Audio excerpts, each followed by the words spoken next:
नमस्कार, जय जगन्नाथ। मु ममता पाणी मो यूट्यूब चैनल साहित्य दीदी को आपण समस्त को स्वागत करुची। पिला माने ए किछि दिन हबो आमे तुमर पाठ्य पुस्तक अनेक गुड़िए विषय रिविजन करि सारलेनी। पद्य विभाग सबतक सरी जाइछि। गद्य विभाग रे आ गोटे विषय अछि। व्याकरण मध्य जोड़ाक सबुठ इम्पोर्टांट मु ताकू सारी देइछि। जदि को माने देखिनो से वीडियो गुड़िक निहाती देखिबो। आउ व्याकरण रे गोटे विषय अछि किंतु तोर अतिरिक्त साहित्य रे किछि विषय रहि जाइछि। आज आमे कालर कपड़ तळे विषयटी आलोचना करिबा। क्लियर? विषयर नाम होछि कालर कपड़ तळे। आमे यार संक्षिप्त उत्तर आलोचना करिबा। एक नंबर प्रश्न, कालर कपड़ तळे विषयटीर लेखिका किए? उत्तर श्रीमती नंदिनी शतपथी।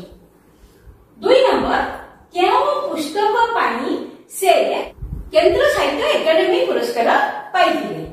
उत्तर अनुदित पुस्तक गांधी कथामृत। 3 नंबर, 1998 मसीहा रे से केउ पुरस्कार द्वारा सम्मानित होइथिले? उत्तर साहित्य भारती पुरस्कार। 4 नंबर, नंदिनी शतपथी एकदा ओडिसा रो कोन थिले? उत्तर मुख्यमंत्री। 5 नंबर, अंगद चौधरी केउ विषयर छात्र थिले? उत्तर इतिहास रो छात्र थिले। 6 नंबर, अंगद चौधरी केउठारे गवेषणा करुथिले? उत्तर नालंदा विश्वविद्यालय। 7 नंबर, अंगदଙ୍କ सम्मुखरे किए ठिया होइथिले?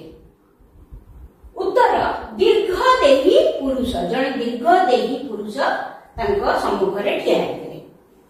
8 नंबर, दीर्घदेही पुरुषଙ୍କ कथारे अंगद तांको किपरि अनुसरण कले? उत्तर मंत्र चालित बत। 9 नंबर, धौली पहाड़ केउ नदी कूलरे अवस्थित? उत्तर दया नदी। 10 नंबर, दीर्घदेही पुरुषंकर आखि दुईटिरे अंगद कोन देखिबाकू पाइथिले? उत्तर असामान्य दीप्ति। मु तो दुनिया रे सबुठारु शीघ्र चले एकथा दीर्घदेही पुरुष कहिचंती। 12 नंबर, कलिंग महाराजांकर समस्त आदेश शिरोधार्य। ए उक्तिटी काहार? ए उक्तिटी कलिंगर महामंत्रींकर। 13 नंबर, काहार प्रवेश मात्र के दरबार कक्ष रे समस्त गुंजरण हठात स्तब्ध होइगला? महारानी कुरुवती। 14 नंबर, राजेश्वरी काहा सहित दरबार कक्ष को प्रवेश कले? उत्तर सपति बा पतिंक सहित। 15 नंबर, बुद्धि और वीरत्व रे किए राजपुत्र ठारू उणा नुहंती? बुद्धि और वीरत्व रे राजजेमा राजपुत्र ठारू उणा नुहंती।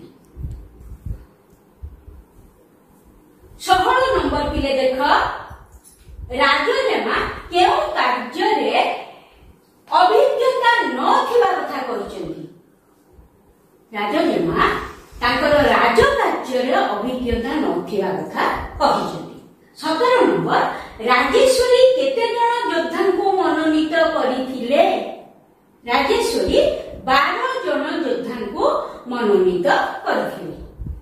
18 नंबर, राजेश्वरी केते जण योद्धा को प्रत्याख्यान पूर्वक सभागृह छाड़ी चली जिबाकू निर्देश देले? सभागृह छाड़ी चली जिबाकू केते जण कहिथिले? उत्तर 5 जण। 19 नंबर, ए युद्ध रे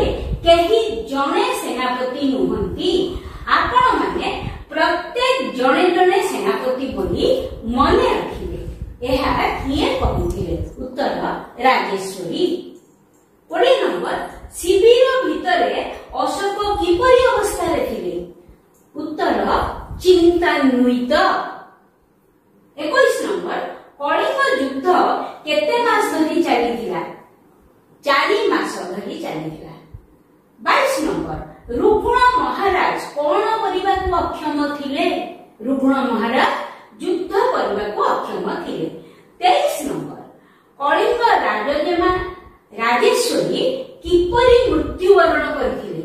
ଉତ୍ତର ମଗଧ ସେନାପତିଙ୍କ ସହ ପ୍ରଚଣ୍ଡ ଯୁଦ୍ଧ କରି ମୃତ୍ୟୁବରଣ କରିଥିଲେ। 24 ନମ୍ବର ରାଜନୀତିରେ ବ୍ରହ୍ମାସ୍ତ୍ର ହେଉଛି ଷଡ଼ଯନ୍ତ୍ର, ଏହା କାହାର ଉକ୍ତି ଥିଲା?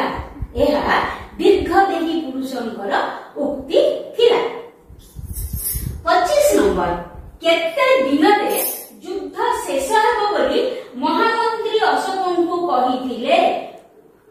ଉତ୍ତର 2 ଦିନରେ।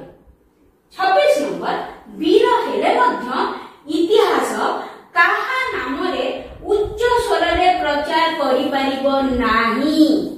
ଯିଏ ସାମ୍ରାଜ୍ୟ ସ୍ଥାପନ ନ କରିଥିବା ରାଜା ମାନଙ୍କର। ଉତ୍ତର ହେଉଛି ସାମ୍ରାଜ୍ୟ ସ୍ଥାପନ ନ କରିଥିବା ରାଜା ମାନଙ୍କର ନାମରେ ଉଚ୍ଚ ସ୍ୱରରେ ଇତିହାସ ପ୍ରଚାର କରିପାରିବ ନାହିଁ, ସେ ଯେତେ ବଡ଼ ବୀର ହେଇଥାଉ।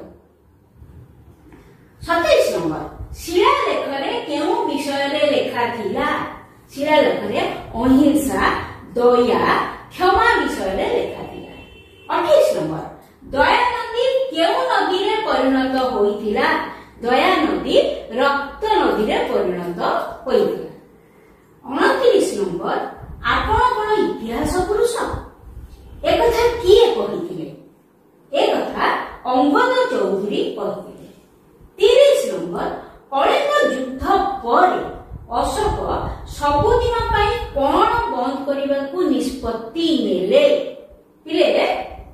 ଉତ୍ତର ହେଉଛି ନରହତ୍ୟା ବା ଯୁଦ୍ଧ। ତମର ଯୋଉ ସମ୍ଭାବ୍ୟ 4ଟି ଉତ୍ତର ଥିବ ସେଥିରେ ଯଦି ଯୁଦ୍ଧ ଥିବ ତମେ ଯୁଦ୍ଧ ଲେଖିବ, ଯଦି ନରହତ୍ୟା ଥିବ ତମେ ନରହତ୍ୟା ଲେଖିବ। ହେଲା, এই ନରହତ୍ୟା ବା ଯୁଦ୍ଧ ବନ୍ଦ କରିବା ପାଇଁ ନିଷ୍ପତ୍ତି ନେଇଥିଲେ। ପିଲାମାନେ ବର୍ତ୍ତମାନ କାଳର କପୋଳ ତଳେ ବିଷୟଟିର ସଂକ୍ଷିପ୍ତ ଉତ୍ତର ଆମେ ଆଲୋଚନା କରିଦେଲେ। ଏଥିରେ ବିଗତ ବର୍ଷରେ ପଡ଼ିଥିବା କିଛି ପ୍ରଶ୍ନ ମୁଁ ରଖିଛି ଏବଂ ଆଉ କିଛି ପ୍ରଶ୍ନ ମନରୁ ଦେଇଛି, କିଛି ପ୍ରଶ୍ନ ତୁମର ବହି ଭିତରୁ ଅଛି। ତେଣୁ ପାଖାପାଖି ଯୋଉ ପ୍ରଶ୍ନ ଗୁଡ଼ିକ ମତେ ଅଧିକ ଗୁରୁତ୍ୱପୂର୍ଣ୍ଣ ଲାଗିଲା ମୁଁ ସେଗୁଡ଼ିକ ତୁମ ପାଇଁ ପ୍ରସ୍ତୁତ କରିଛି। ମୁଁ ଆଶା କରୁଛି ମୋର ପରିଶ୍ରମର ମୂଲ୍ୟ ଅନ୍ତତଃ ତମେ ରଖିବ, ଏ ବିଷୟକୁ ମନ ଦେଇ ପଢିକି ମନେ ରଖିବ। ରହିଲି।